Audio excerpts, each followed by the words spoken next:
So the whole discussion now in Tattva Bodha is all about how does the universe come about. So there we talk about this Satyam Jnana Anantam Brahma. This is what you are, which is what? Awareness, which has no limits, which has no boundaries. Right? Now this awareness itself has what we call the capacity to project.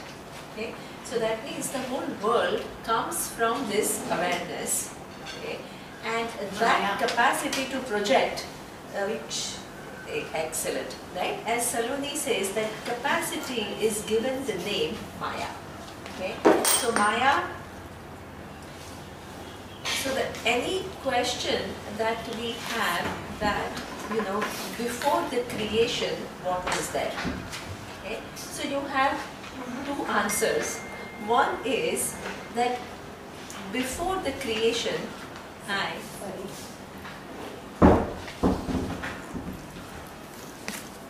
if nothing was there, then can everything come from nothing? Logically it is impossible. Okay. And if things were already there, then already there is creation. Right? So we get into this logical problem. Please understand that. Okay? We get into this logical problem, neither you can say that something was not there, because it is illogical to presume that everything came from nothing.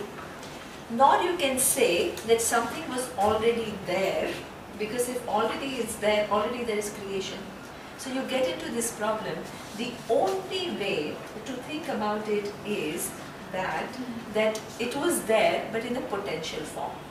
Okay? So like, very simple thing, in the seed, okay, there is this whole big program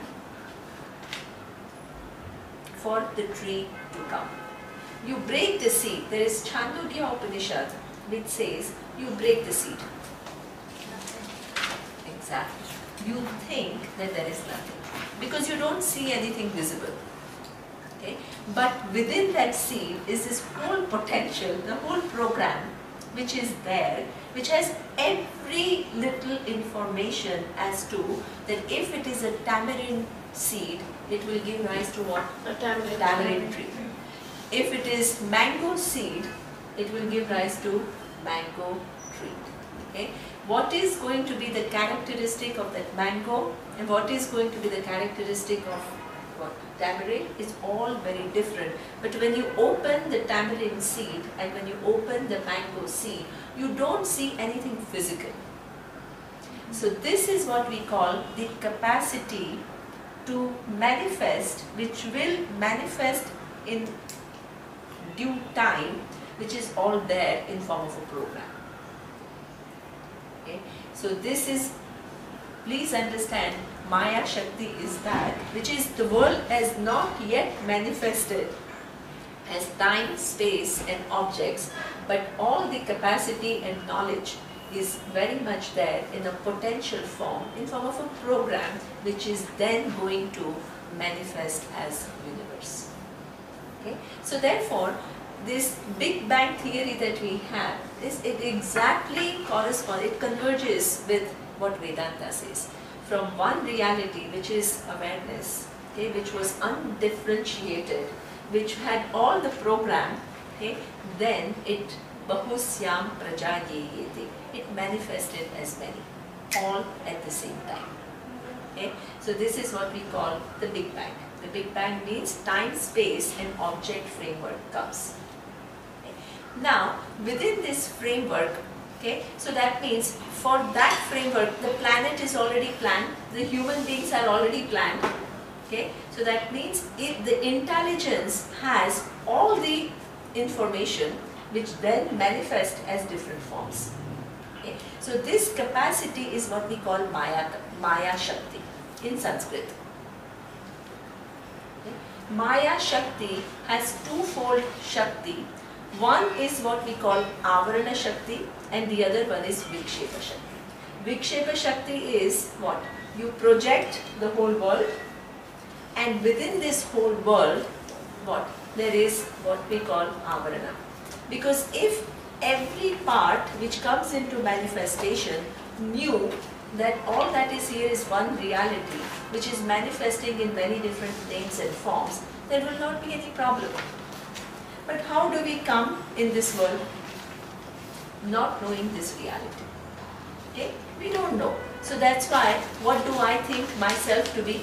Not part of one whole grand system of things, but what do I think?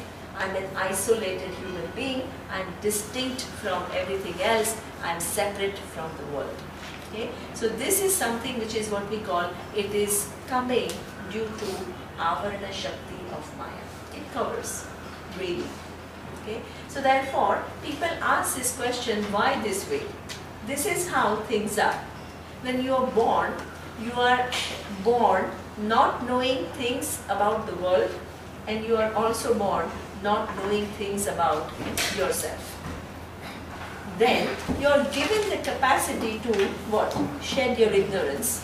So when you go to a class in physics and you understand that, let's say that this earth is not something which is straight but it is globe, you don't ask the teacher, but if it is a globe, why have I come not knowing this reality? You don't ask this question. That you are come ignorant, and that's why you what? Send your kids to the best schools. Why are you sending your kids to the best schools in Bombay? Because you think that they can remove these veils of ignorance that the kids have effectively. Then you send them, oh now the Indian education system is not so good, so now let's send them abroad. Why do you want to send them abroad? Whole life, we don't create anything new, we only shed our ignorance. When we learn botany, the whole plant kingdom is already there, already working, right? What are we doing? We're learning about it, shedding our own ignorance. Exactly.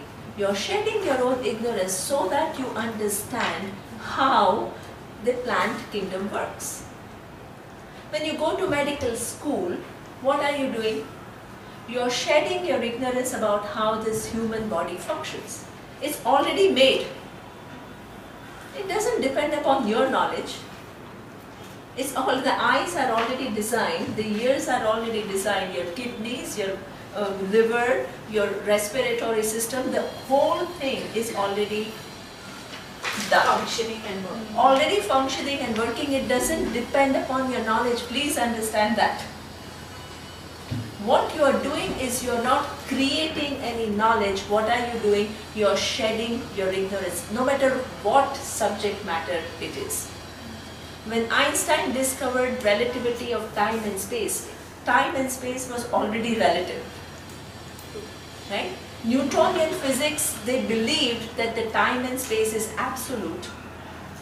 Okay? And Einstein, through his whole pondering over the certain facts, he came to realize, my God, time and space, which we have thought to be absolute, is actually also relative. And he made this, and it is not that before he discovered time and in Newtonian times, time and space was absolute and later on it changed to relative. No. Facts are already there. What is already there. We human beings, we shed our ignorance. Whole life goes in shedding ignorance about different subject matter. If I'm interested in physics, I shed my ignorance with reference to the laws of physics. If I'm interested in the human body, then I go to medical school and I shed my ignorance there. We only shed ignorance, we don't create knowledge. Knowledge is part of the design. Okay. We have different means to shed ignorance about things in the world. What are the means that we employ? Education. What is the system? If you have a little bit of understanding of epistemology, epistemology is this theory of learning. How do we learn things? Theory of knowledge.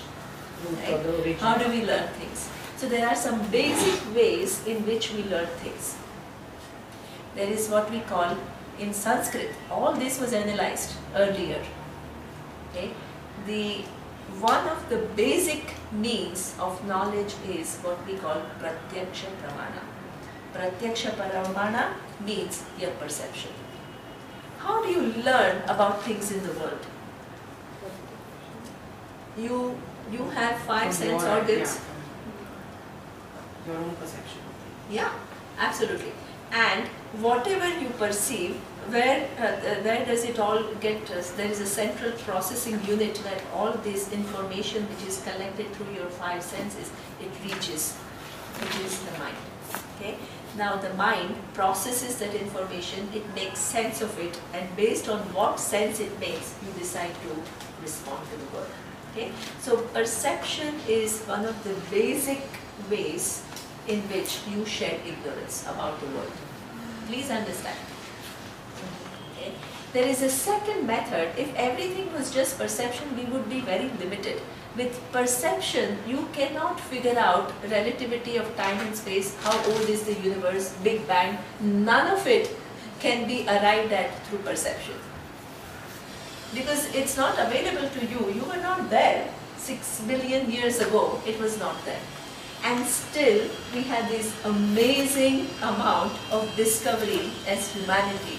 How we have arrived at all these different, how we have shed ignorance about the world other than Pratyaksha Pramana perception. But the memory itself doesn't really help you. Awareness? Yeah, but how do we get that awareness? How do we get the capacity to remove that ignorance? So there is the second thing that we use, which is what we call Anumana. Anumana is inference. Inference. Okay? Inference is something which is very, very easy to understand. Okay? In the Sanskrit, typical example is given. It says that you see a smoke, okay, and what do you infer? Fire. There's fire. Exactly. So what is a perception? Perception is that of a smoke, and what is the inference? What is the knowledge it produces? Fire. You don't see the fire, right? You see the smoke, then you infer that there is fire. This inference is a very major way in which we learn things. Right? Now, in order for my inference to work, what is the condition? Intellect? Okay.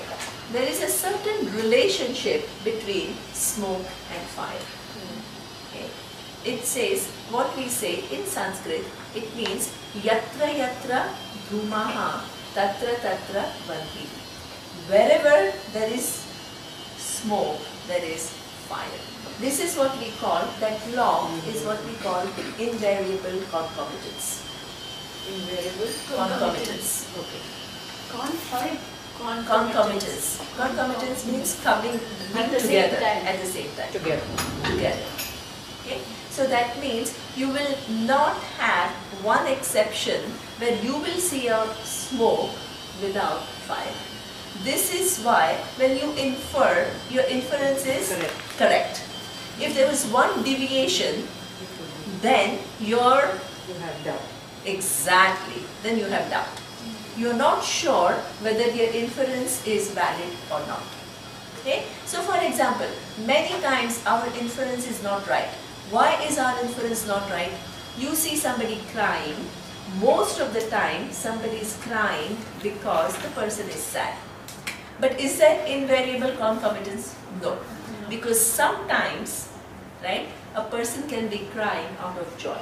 So therefore, when you infer, when you just see the tears and you infer that this person is sad, your inference is what? Wrong. Why? Because there is no invariable concomitance. Please understand that. Okay? So this is what is something which is very important to understand. All the scientific discoveries are based on not just perception, but perception-based inference. And how do they argue with each other? How do they prove and disprove theories?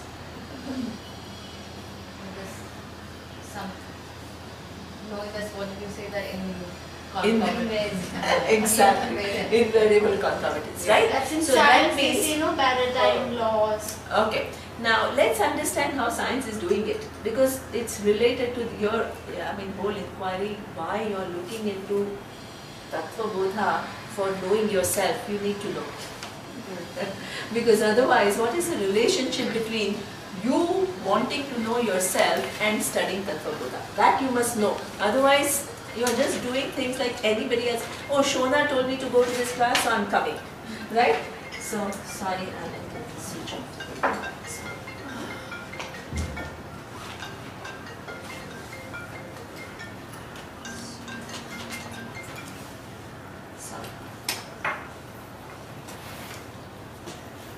Okay, so then let's say, now let's go back.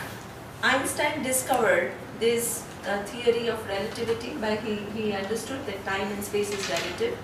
Okay, now what did he do? He had series of inferences based on observable data, series of inferences, very sophisticated, not just one step inference, but many step inference, which made him arrive at this information. Okay. So now, when he discovered that, is just because he discovered that, you think people just believe it? Not at all. He has to prove it. Okay. So therefore, now he doesn't have to prove to you and me, who don't understand anything about what he's talking about. He has to prove to whom? To scientists, who are all there, right? Now he has to show the series of inferences, very tight inferences, to show that what he says is right. Okay. Now after having done that, he has to do one more job. He has to go back to the existing theory which believes time and space to be absolute, and he has to show what? Disprove that. Exactly. He has to disprove that. How does he disprove that? By showing logical flaws. Right? This is the method. Any knowledge is arrived at, it's a very sophisticated process of knowing.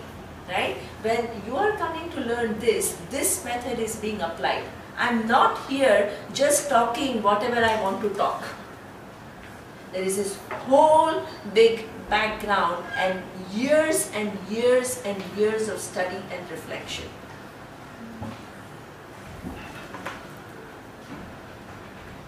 Okay?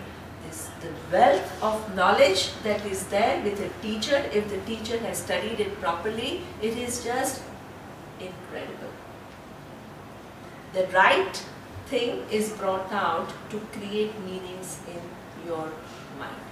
Okay, so now this whole process is, as Nandita says, now he also has to disprove certain logical flaw. Now this is the way almost all the knowledge takes place. Okay, perception and inference.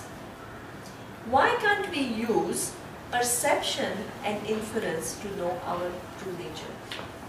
Because this is the method. Because it's not a non-variable. It could have many reasons, right? So it's not because there's a smoke, there's a fire. Okay. Okay, that's a good example. Why do you think that you don't, not this normal process of learning will get you to know yourself? Why do you need to go to Tattva Bodha? Everyone's perception Or- is different. Excellent. Right? So that means, as Preeti says, everybody has a different opinion about what the nature of I is. You think your I to be something, I think of my I to be one thing. So we all have, and in fact, over a lifetime, we have contradictory opinions. Someday I think I'm happy, next day I think I'm not happy. Now which of the two is my nature? So that means not only we have loaded our I with so many different opinions, but sometimes even those opinions are self-contradictory. They are contradictory. So you need to have a clear understanding about what exactly is your nature. Because you have, through pratyaksha and in anumana, perception and inference, you have what? Shedded your ignorance about things of the world. about the nature of I, can you objectify I? No.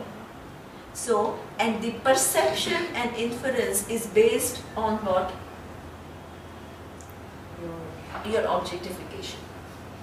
So that means that through this normal process of perception and inference, you cannot correct your vision about what is the nature of I. And you are holding many different opinions and you have no way to judge which one is right, which is not right. This is epistemology. You understand, otherwise why are you even studying this book? How is it helping you? Why should you not employ your normal means of knowing to know the nature of I?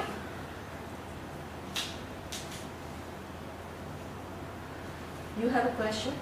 No, I was also going to say that you said that they are self-contradictory, but then also the I is evolving, right? So it's not static. So this is your idea of what is, so this is where Upanishads have a totally different vision about what the nature of I is. The way you understand your nature of I is evolving, that's true.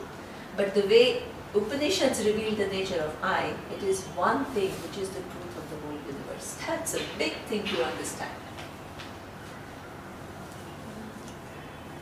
Right? So therefore, you need to use the Upanishads to have a clear picture about who you are. Okay? So that means in Maya, coming back to Maya, there is a capacity to cover. This capacity to cover applies to both what? Objects as well as the nature of I. We use perception and inference to remove our veils about what? So many subject matter of the world. For removing the veil about my true nature, I need an independent means of knowledge, because my normal process of perception and inference doesn't have access to the nature of the knower. Right? Because it can never be objectified. Now, if there is an independent means of knowledge which makes me see what my real nature is, how do I know that it's valid? It has to employ the same method that Einstein applied.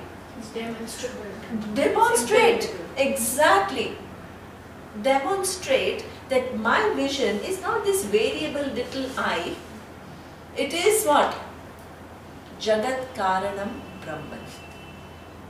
Atma, according to the Upanishad, is Jagat Karanam Brahman. It's not an ordinary statement. Okay. And then demonstrate through series of logic and make you see, show me a logic which will contradict what it says. Show me. Okay.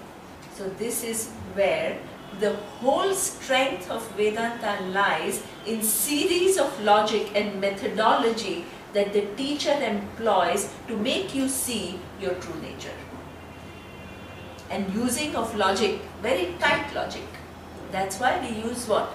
Neurosciences, quantum physics, psychology. We use all the modern knowledge that is available and we show that how everything converges towards this vision, and this vision answers something which are otherwise not answerable by other disciplines of knowledge. That is a brilliant way of showing it, giving the strength to what Vedanta is. Okay? So the teacher has to be highly sophisticated and what? Must know this highly evolved methodology to show you.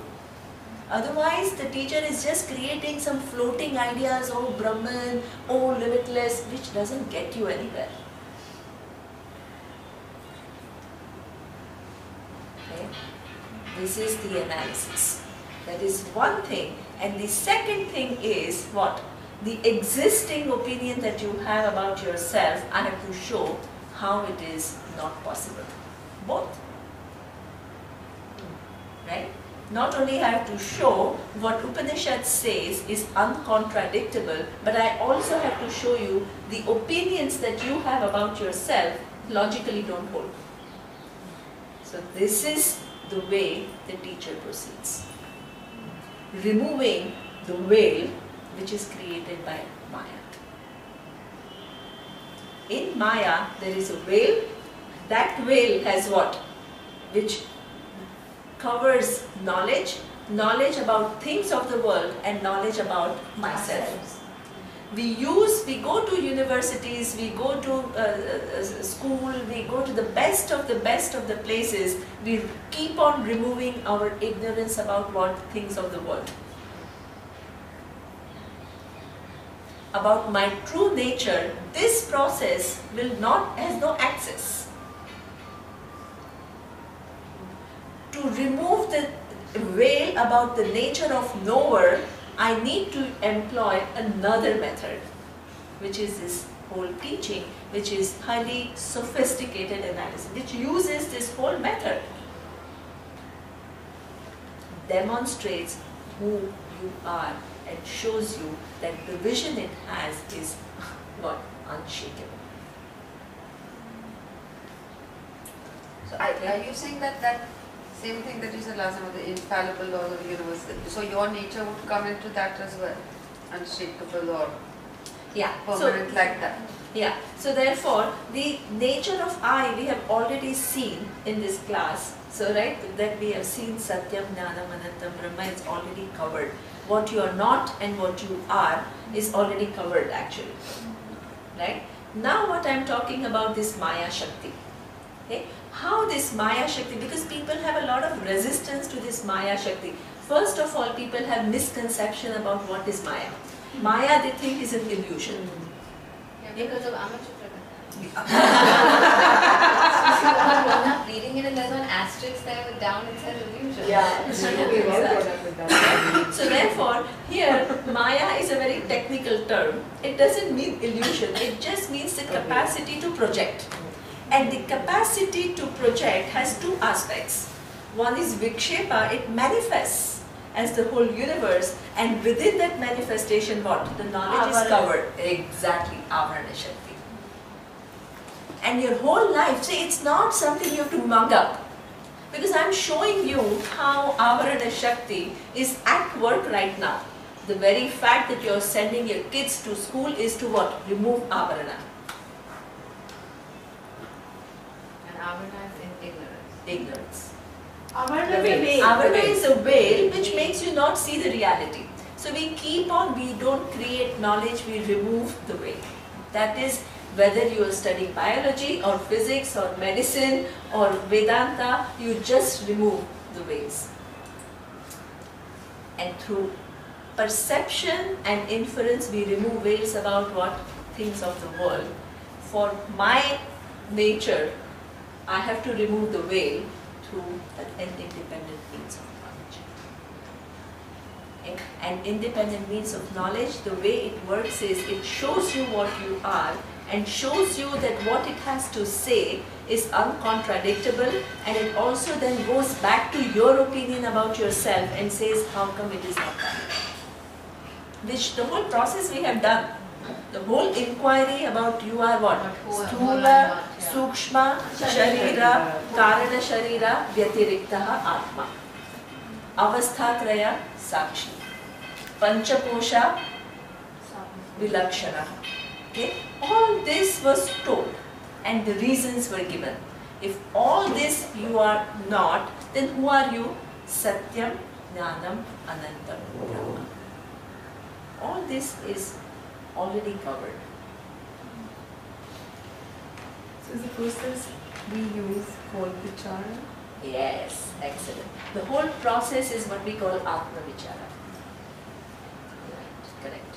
It is inquiry into the nature of I, not with your normal perception and inference, through an independent means of knowledge. Atma Vichara. So, this Maya Shakti, Avarana and Vikshepa. Okay. Now, through this, how does the Vikshepa take place? How does this whole manifold universe come about? So the Upanishad uses a model which is what we call Pancha Bhuta model.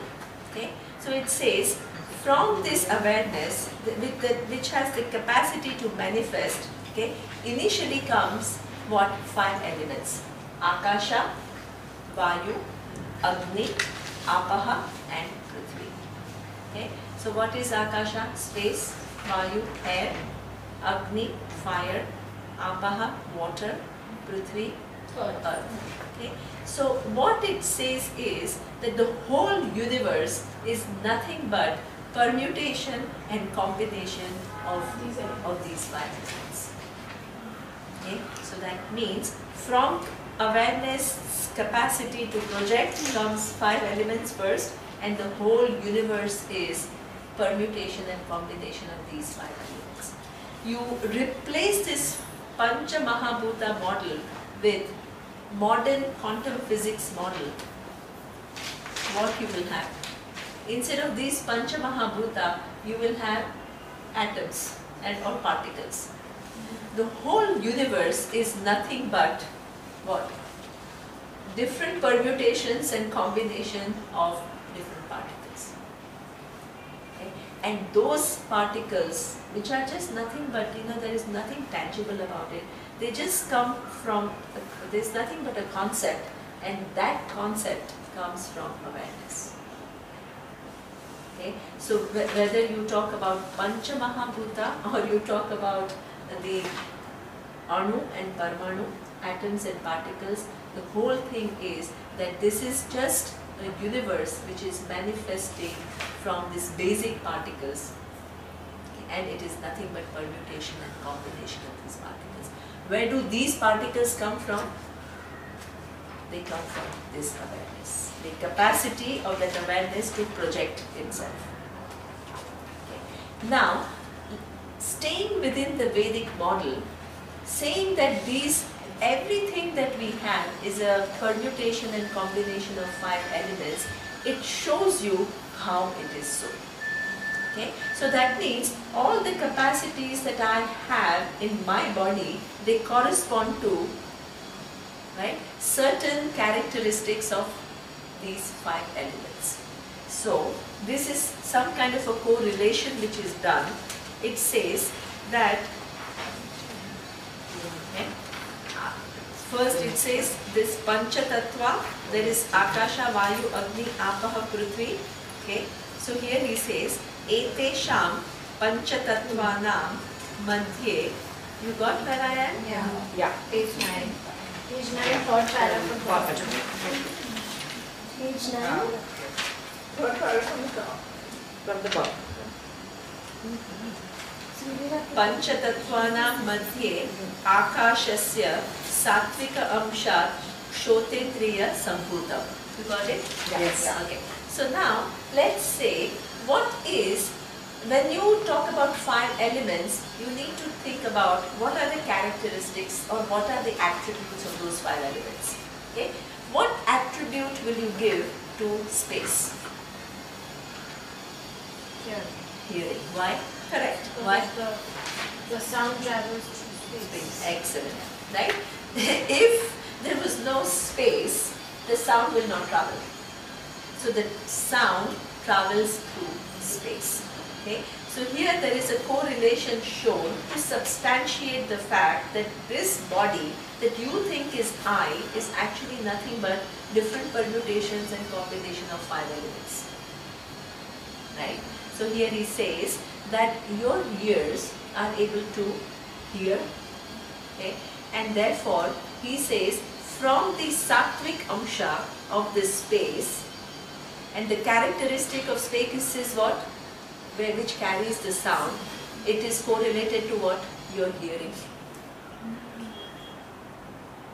Right? So the sattvic amsha of space creates what?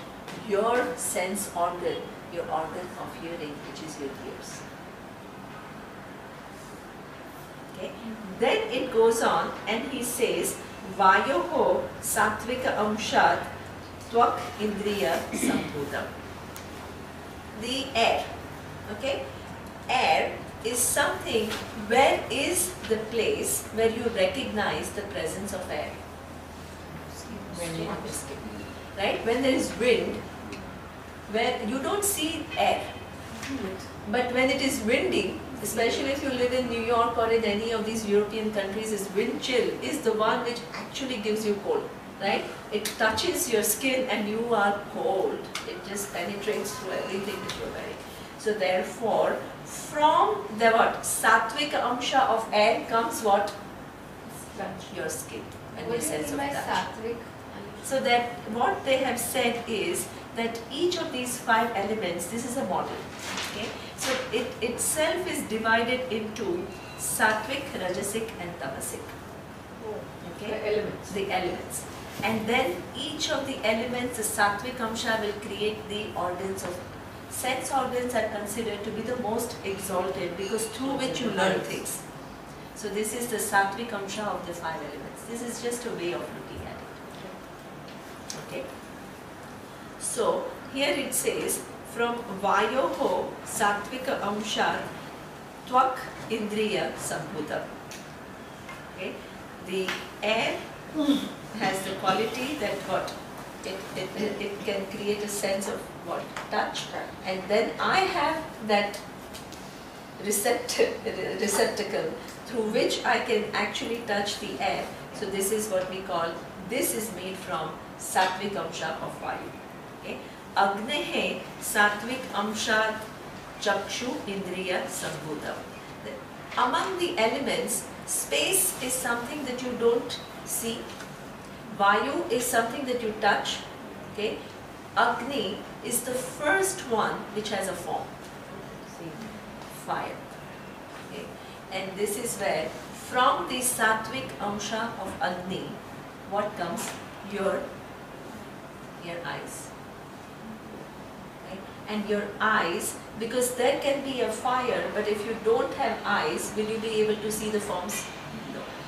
So this is where this is an ingenious method to substantiate the fact that between the external universe, which is 5 elements, and within your body, which is made up of 5 elements, there is a correspondence.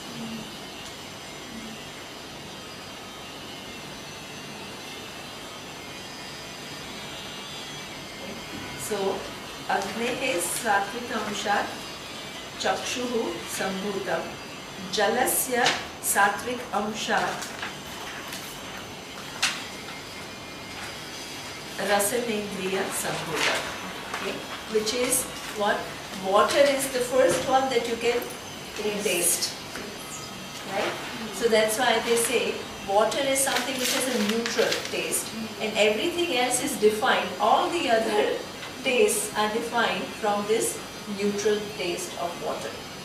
Spicy, pungent, sweet, all these sour, all these different tastes. Okay? So water is the first one which is subject to taste, and your sense organ, which is this sense of taste, okay, is made from the sattvic amsha of water. Okay. And then finally it says Prithivyaha Satvik Amshat Granendriya Sambhutam. Okay. And from the Satvik Amsha of Prithvi, which is the 5th element, is your what? Prithvi is the first one which gives what? Smell. And in order for things to smell, you need what? A corresponding thing which is nose. Without nose, you will not be able to smell anything. Okay? So the 5 elements have characteristics and you have a corresponding what? Sense organs which capture different attributes of these 5 elements.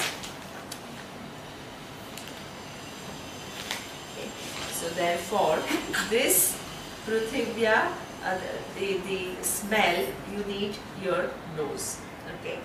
Then he says, Etesham Panchatattvanam Samashti Satvik Amshat Mano Buddhi Ahankara Chittani Antakarnani Sambhutani. Okay. So not only these 5 elements make what? 5 sense organs, but they combine together to make what?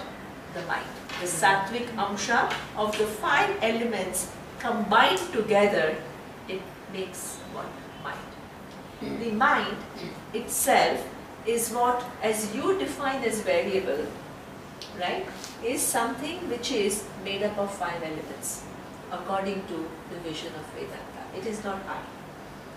Because with reference to water, are you confused that what is the relationship between water and you? You are not the water, you are not the fire, you are not the space, you are not what? The earth. The earth, and you are not the air. Okay? When things combine together and they become a sophisticated organ, is it where the I is? No. The whole purpose of Vedanta is to show you that this body that you think is I is what? Made up of 5 elements. It's an intelligent assemblage. Very intelligent. It's not just some water running through and some air. It's not like that. Highly sophisticated. This is what we call Maya Shakti. Maya Shakti projects it not in a stupid way. It is very sophisticated, very refined. But it is actually nothing but assemblage of these 5 elements. It's very believable because Maya projects it in a very believable way. Yeah, exactly. It's very believable. Absolutely. Okay. So therefore, now this mind that you think is I is also what? Equally assemblage of 5 elements. This mind, even though it is an assemblage of 5 elements, it can do amazing things. What are the things that it can do? Here it says, it explains, okay? It has many different etesham panchatattvanam samashti sattvika amshat mano buddhi ahankara chittani antakaranani sambhutani. From this 5 elements coming together, sattvic amsha of these 5 elements is created mind, and that has these 4 aspects. What are the aspects of the mind? It says sankalpa vikalpatmakam manaha. Manaha, which is one mode of your mind, which is what? Sankalpa vikalpa. That means your senses report certain things to the mind, and then you decide, should I do this or should I do that? This particular aspect where different options are created by the mind, right? You don't just process linearly. Something happens. You see a danger. Okay? Some responses are very instinctual, or sometimes you say, should I face this person or should I run? Option creating mind, possibilities. Okay? So this is what we call sankalpa vikalpatmikaha manaha. So when senses report, these possibilities are given, and this is what we call the free will. Free will means I can do it, I need not do it, and I can do it differently, but I need to first think about different options that are available to me at any given point in time. Anybody who presents one's situation with reference to one's own free will and saying that, oh, there is no possibility of utilizing my free will, it is not true. Situations happen, you maybe have no control over it, but how you respond, you always have a choice. Don't come to me with a scenario where you have no choice, because it is not true. Okay? Sankalpa vikalpatmikaha manaha. Every time you have a choice. You may choose not to take any active action, but that is a choice. Okay? So that is what we call manaha. Okay? What is buddhi? Buddhi, it says nishchayatmika buddhi. Okay? So now, after all these different choices that are available to me, buddhi is a place, the intellect is the place where what? Decision making takes place. Should I what? Fight back or should I retreat? then oh, let me retrieve because I don't have the capacity. This person looks dangerous. What? Decision making. Out of these options, I choose to do this. This is what we call buddhi. Okay? And buddhi, when do you think that you use your buddhi effectively? When you do it in harmony with the natural laws. Excellent, excellent. If you use your buddhi which is disconnected to the reality, of the excellent Saloni. Okay, when you use your buddhi which recognizes the natural, how the laws, how does the universe operate, and you align your buddhi with reference to what is and then take actions intelligently, this is what we call good use of your buddhi. This is where the Gayatri mantra comes. This is where Gayatri Mantra comes. You ask for that capacity to think properly. Clarity. Okay. Last time somebody asked, I think it's one of the visitors asked this very interesting question, and she says, you know, when you are aligning your buddhi to what is it not, as when the scientist is looking at it, will it not call it the whole process passive? Because you are just trying to adjust to an existing law. Actually, a scientist, when the scientist does a research, what does it do? It observes all the laws. All the laws, Yeah. exactly. He's spending hours and hours and hours in understanding what? The laws. Understanding the reality. Understanding the reality, understanding the laws, and then he or she uses the free will to what? Yeah, and use those laws, what? To one's advantage. The laws of what? Atomic energy. You can do amazing things. Nuclear energy, amazing things. They all work within laws. They spend hours understanding the laws and use those laws for what? Benefit of the human mind, humankind. Vedanta is exactly like that. You understand the laws, you align your buddhi with these laws, and you make enlightened decisions, which is what? Self-enhancing. Beneficial to yourself. Whole approach is like that. This is what we call maturity in Vedanta.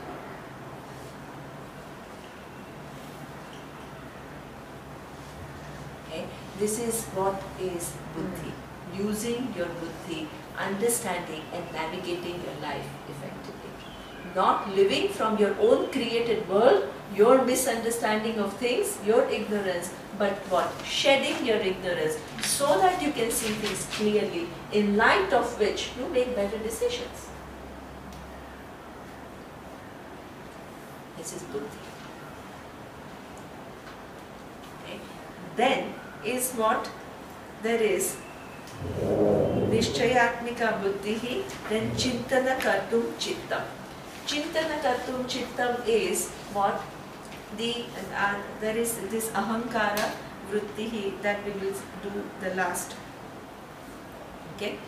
Chintana Kartum Chittam is, you not only have this capacity to what?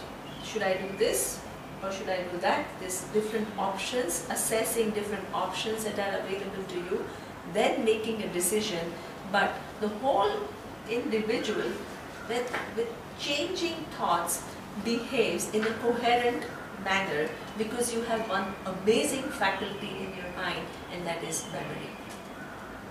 Okay? Imagine if you didn't have memory. Life will be, you just last have no thought, context. you have no context, you have zero context.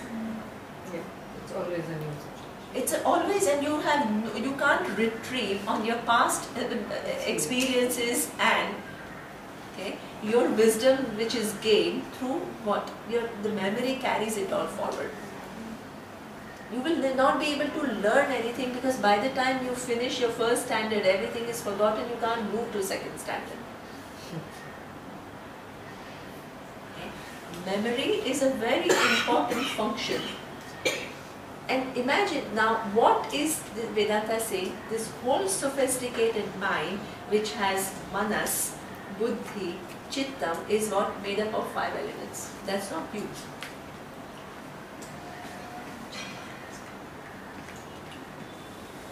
Okay. So therefore, but it is a very useful tool through which you can figure out what is your nature. You need to use your mind to figure out what is your true nature. It's given to you. The chittam itself has 2 parts. One is what we call conscious memory, the other one is what we call unconscious memory. Okay. What is conscious memory? You go to the exam and then what? You try to retrieve everything that you have studied and you reproduce. This is what we call activating your conscious memory and using it at an appropriate point in time. This is conscious memory. Sometimes, all of us, we all carry what we call the unconscious memory. This is the contribution of modern psychology. Because many times we behave not at all according to what we understand to be the right behavior. Anger happens, nobody wants to be angry. Sadness happens, nobody wants to be sad. Fearfulness, paranoia happens, nobody wants to be fearful. So where is it coming from? The subconscious. Exactly. This is what we call the unconscious. The unconscious memory, what this modern, not Carl Jung, who is the modern, Freud. These are all these Germans who are brilliant people, and they came up with this whole thing that the mind is not only the conscious mind that we are operating from. There are certain memories that we carry from the past, okay, which is what we call the unconscious. Okay. The seen and the unseen. As a child, what they say is something very, very simple.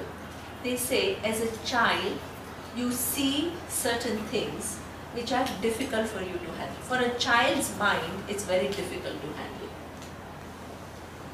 Okay.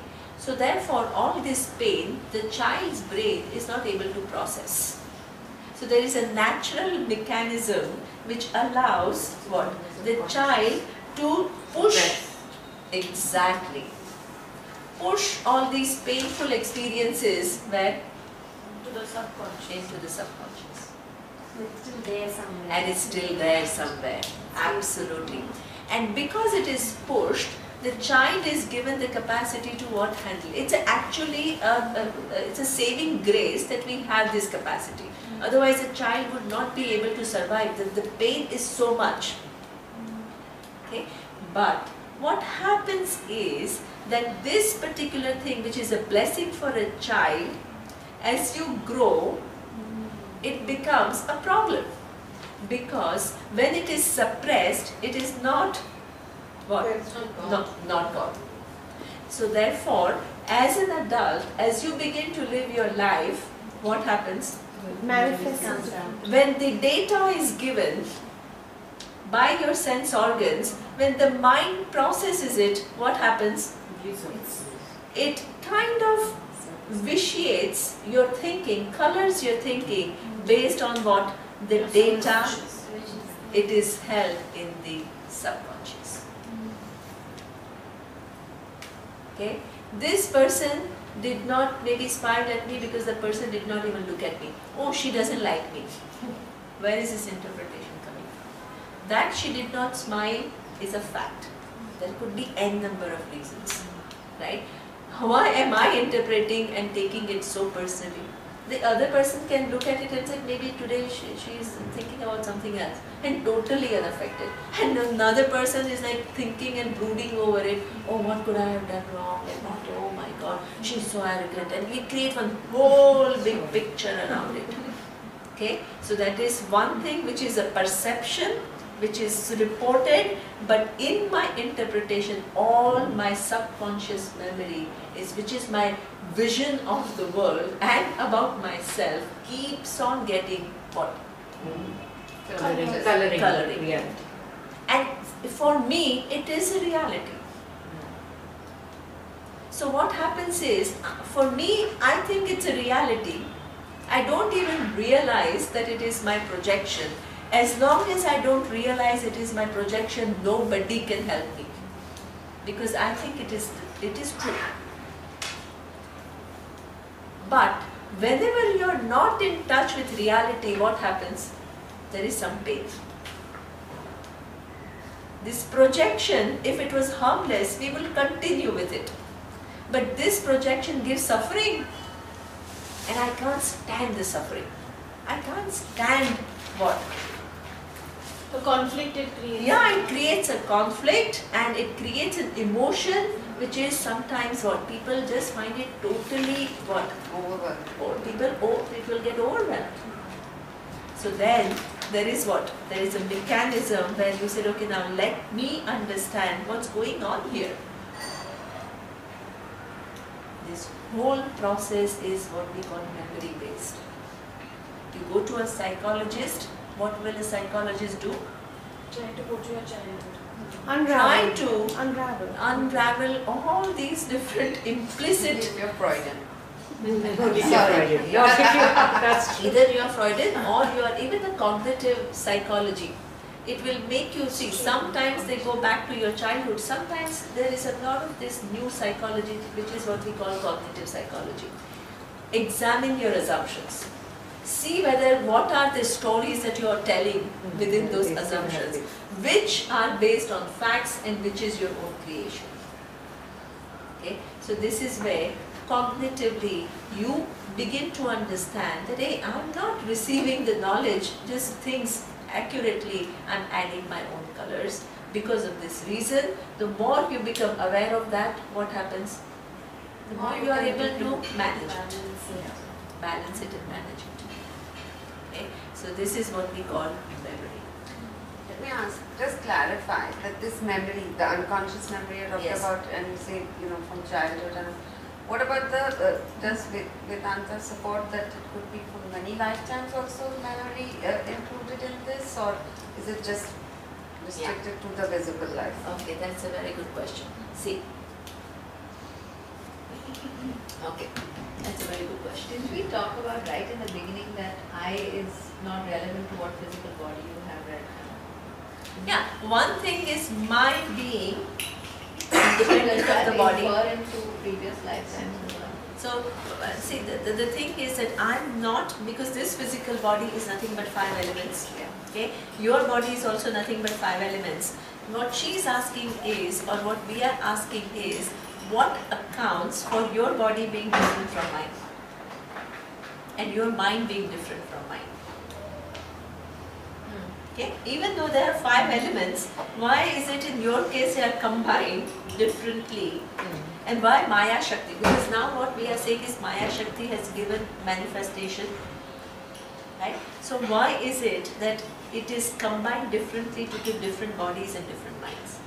Even though it's not I, there are differences, and what accounts for those differences, right? So what we talk about, it's true that ultimately this is not what I am, that is true, right? But these 5 elements are operating differently to create your body, which is different from my body. Okay. Now, what we say is that yes, the experiences that you have gone through in this lifetime creates your psyche, which is true. But a part of it is also coming from the previous. This is what we call the law of karma. This is why I am.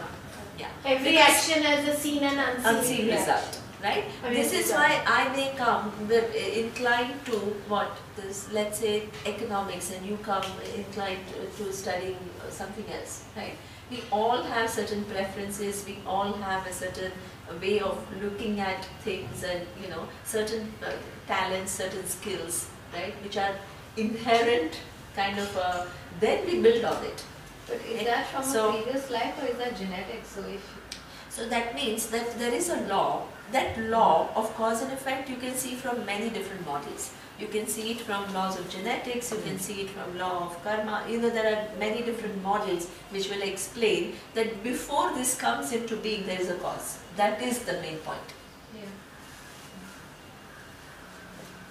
So therefore, Maya projects, but Maya doesn't just project randomly. There are causes within causes within causes, and there are laws and laws and laws which are making this projection. And that's why, even though everything is nothing but 5 elements, what everything is different. This is what accounts for differences, the laws of cause and effect. Okay. So now this Chittam is what? Conscious and unconscious memory. And the 4th aspect of the mind is what we call Ahankara. Ahankara is, now this is another thing that Vedanta does not subscribe to at all by saying ego has to be killed or annihilated or anything like that. Ego, according to Vedanta, is one of the functions of the mind. Just like memory, just like intellect, just like your capacity to say sankalpa, vikalpa, what should I do? There is one more function, which is what? The I sense. This I sense also works along with memory, right? And also it keeps getting connected to what? Your intellect. It keeps on getting connected to your mind, which has this faculty of, of creating options. So this is where the I sense connects with manas, buddhi, memory. So therefore, what? When your buddhi is saying one thing, then you said what? I'm intelligent. I feel intelligent today because I'm able to figure out. Next day I'm not, not very alert and I feel my mind is distracted. Then what? I'm not so smart or whatever. All the. So that means it keeps on varying. Okay? What happens is this I thought is impermanent and it gets connected with all the other 3 different types of thoughts which are also impermanent. So this is how, even though things are constantly changing and evolving, you still feel there is a stable I, because it's constantly moving with what? Connection with one thing to the other. What Vedanta says is, all these 4 functions are not what is the nature of mind. They are all what? Made up of sattvic amsha of these 5 elements. Mind is put together. Okay. And where is the knowledge? That is what we call Maya Shakti. Okay. So therefore, from this comes what the Chintana Kartum, and these are 5 elements. Then here he says that there are some presiding deities, okay, which govern different working of different minds. Here it says Manaso Devata Chandramaha. Okay, mind. What is the presiding deity? The moon. The moon. Okay. Now this is something which is actually, there is some correlationship between your mind and what? The moon. On the on a full moon day, right? The mind is what? Clear. Good, it's clear. Okay, for some people it is, they can't sleep on a full moon day because there is just too much energy. And if they are sensitive to that, they feel agitated. So it's good if it's clear. But what it is, what we say is, the moon and the mind are connected. Okay? So there is a presiding. Now understand that the whole universe is nothing but 5 elements. And each one is connected to the other. Connections and connections and connections. Okay? Sitting there